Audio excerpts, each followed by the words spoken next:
आज की तारीख में पूरा प्रशासन शासन तंत्र आपके हाथ में है। आप बेनकाब कीजिए, कौन कर रहा है? पकड़े जो भी करवा रहा है भाई। कहने से क्या होता है? सरकार में कौन है आज की तारीख में? भाई सरकार को कोई बदनाम करने का भी षड्यंत्र रच रहा है तो बेनकाब करने की भी ताकत आप ही के पास है ना भाई। जो लोग ये बात कर रहे हैं हास्यास्पद लगता है। आप अपना कमजोर पक्ष दिखाते हैं। आज की तारीख में सरकार में आप बैठे हैं, जवाबदेही आपकी बनती। आप लगाम लगाइए ऐसे अपराधियों को या उन लोगों को जो अपराधियों के साथ मिलकर षड्यंत्र रचने का प्रयास कर रहे हैं। छपरा लिंचिंग मामले में जहां एक तरफ सोशल मीडिया पर यादव राजपूत की लड़ाई बताई जा रही है, तो वहीं दूसरी तरफ अब राजनीतिक बयानबाजी भी तेज हो गई है। जहां इस घटना के पीछे भारतीय जनता पार्टी का षड्यंत्र बताया जा रहा है। आरजेडी की तरफ से यह कहा जा रहा है कि भारतीय जनता पार्टी जो है वो इस तरह के कारनामे पहले भी करती रही है। पहले धर्म और अब जाति में लोगों को बांट रही है।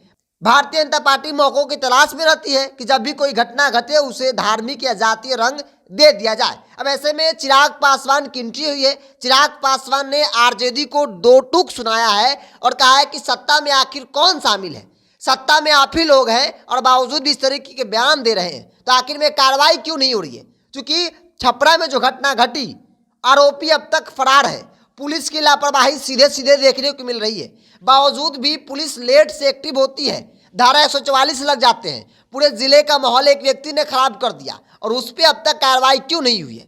पुलिस फेल है। नीतीश कुमार शुरू से इस तरह की राजनीति करते रहे हैं। जाति में लोगों को बांटना उनका शुरुआती दिनों से रहा है। ऐसे में छपरा की घटना बेहद निंदनीय है। इसकी जितना भी निंदा की जाए वो कम है। आरजेडी को सीधे सीधे उन्होंने कहा कि जो लोग बयानबाजी कर रहे हैं आखिर सत्ता में कौन है? सत्ता में भारतीय जनता पार्टी नहीं है, सत्ता में आप ही लोग हैं। तो ऐसे में कार्रवाई करने से भाग क्यों रही है सरकार? आखिर कार्रवाई क्यों नहीं हो रही है?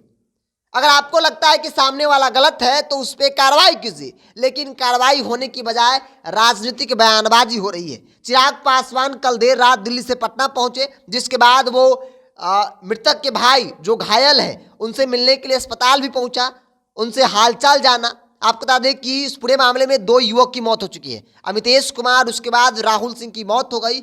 एक व्यक्ति जो है अभी भी अस्पताल में भर्ती है। राजनीतिक बयानबाजी तेज है। सोशल मीडिया पर यादव राजपूत किया जा रहा है। पूरे घटना को जातीय रंग दे दिया गया है। कहा जा रहा है कि यादव राजपूतों की लड़ाई है।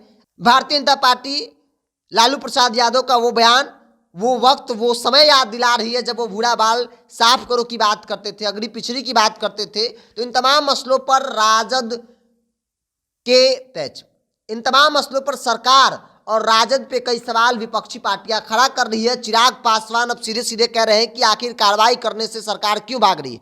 अगर भारतीय जनता पार्टी या फिर कोई भी गलत है तो फिर कार्रवाई करे ना, उसे जेल में डालिए जो माहौल खराब कर रहा है।